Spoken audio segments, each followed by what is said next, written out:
In October 2017, I developed a tingling sensation in my stomach. At first, I thought it was just a temporary discomfort and tried to deal with it myself. I went to the pharmacy and bought antacids. For the first few days, the medication seemed to have some effect, but my symptoms quickly worsened. I started to feel nauseous and my appetite disappeared. Over the next few days, I felt weaker and weaker because I hadn't eaten properly for almost a week.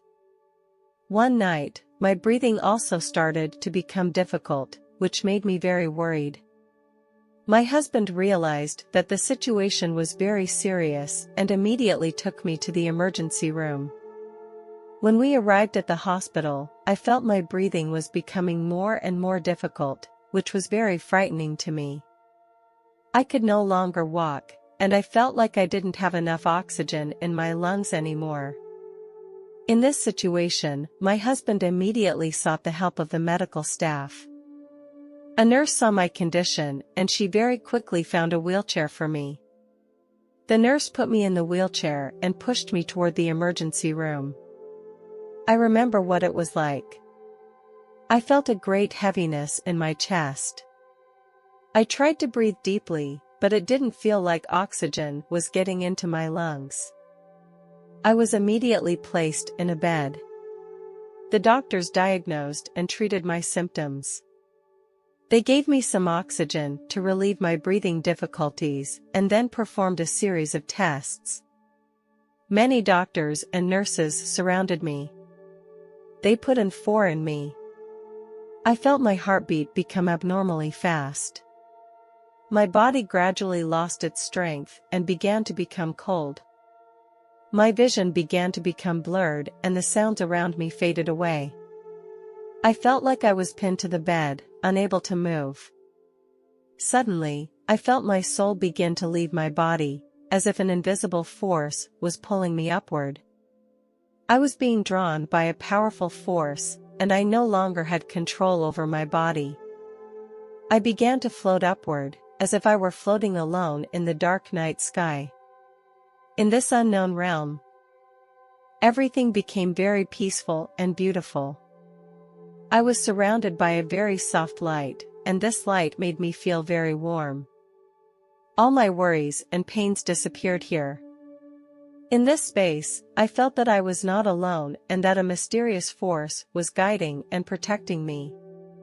Suddenly, I appeared in a room made of stone walls, where the atmosphere was somewhat ancient and mysterious. The room looked like the great hall of a medieval castle. In the center of the room was a long wooden table. There were 3 white plates on the table, one on either side of the table. One was at the end of the table, which looked very striking. The table was decorated with cutlery and goblets that looked exquisite. I noticed 2 rather large bowls in the center of the table, containing some plants I had never seen before. They were very brightly colored and had some strange patterns on their green leaves. I couldn't identify their species, but I could smell a fresh fragrance. I felt very confused and wondered what this place was. Why am I here? There was no one in the room but me. Suddenly, a man appeared in front of me. I was very surprised by his appearance, because the man was Jesus. He was wearing a white robe and holding a golden cross in his hand. I could clearly see his beard and every hair on his head. Jesus' hair was flowing slightly. His beard was neatly trimmed and revealed an air of determination. His eyes were deep and kind, as if they could see into my heart. He smiled at me like a father would do with his own child. His presence brought me an unparalleled peace and tranquility. I asked him, "Why am I here? What is this place?" Jesus smiled and replied, "This is heaven, the home of your soul." I asked Jesus in great confusion, "Am I already dead?" "No, you are not dead, your body is fighting against disease, only your soul has come here." Jesus answered, Jesus went on to tell me not to be afraid. He invited me to sit down next to him. I felt very nervous because I didn't know what was happening or what Jesus would say. He gently patted my hand.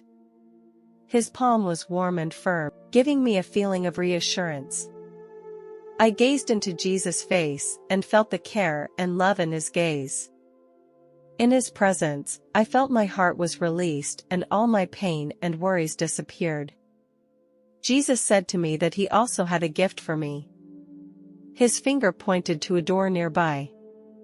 The door was wooden and looked very heavy and old. Slowly, the door opened. My father stepped out of the door. My father died of a heart attack in the year 2008. When I saw him, I was shocked. He looked very young. He wore a simple white robe and no shoes, but his feet were very clean. His smile was warm and kind, as if it took me back to my childhood. He came toward me and hugged me tightly, and I could feel his warmth and love. He told me that he had been watching over me, which was a great comfort to me. Jesus looked at us with a smile and then said to me, "Do you want to try the food here?" I nodded my head. Jesus then picked up a goblet and poured a glass of clear water. I took the goblet and I smelled the water inside. I smelled a fresh odor. As I drank the water, I felt my soul was purified and nourished.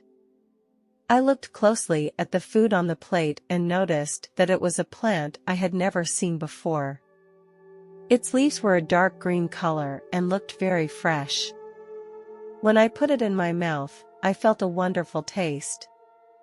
It had a light aroma. Its taste was also very unique, with a very sweet taste. I think it was more like a fruit. This food made me feel very satisfied. During this time, my father and I also talked about something from my childhood. My father used to love fishing and he would often take me with him. One time, I went fishing with my father on the beach. At that time, I was only 6 years old, and I was curious about everything. When I bent down to pick up a big shell, my hand got caught in a crab. I started to cry. My father took a pair of scissors out of the fishing tackle box and told me to put my hand over. I was scared and my father told me not to worry. He cut off the crab's claws so I could escape from its trap. Now that I think about it, it was quite funny. Then my father asked me if I wanted to go see where he lives now. I nodded my head. My father took me to a beautiful garden. There were flowers and green trees. I felt very happy, as if all my worries and cares had been blown away. Then, we came to a magnificent palace. It seemed to be built with the most precious materials and the most advanced technology. I was in awe, never having seen such a magnificent building. My father told me that this was where he lived now. Inside the palace there were countless rooms and halls, each beautifully decorated to make people feel incredibly comfortable and warm. When I entered his room, I saw a room full of personal characteristics. There were some of his favorite paintings and photos hanging on the wall, and some ornaments and souvenirs were scattered all over the room. The furniture in the room was made of wood and looked very sophisticated. There was a picture of him and my mother hanging on the bed, which looked very cozy. There was also a bookcase in the room, with many books on history and culture. The whole room looked very neat and cozy. I could feel my father's love for this room. I went to the balcony of the room and I saw many angels in the garden and the square. They were laughing and singing, making people feel happy and joyful. I was very surprised. I never thought heaven would be so beautiful. My father told me that there is no pain and no worries here, only love and peace. Here, everyone can find his or her own joy and happiness. I sat on the balcony with my father for a while. My father told me that although he had left the earth, he would be by my side in another way. Whenever I feel lonely or helpless, I just need to close my eyes, and he will be by my side. His words made me feel warm and comforted, and I knew he would always be there for me to rely on. Suddenly, my soul began to tremble slightly. I knew I had to say goodbye to my father. I turned around and hugged him tightly. I slowly let go of him and he gently patted my shoulder. I told him that I would always remember his love and his teachings. My father smiled and nodded. His eyes filled with love.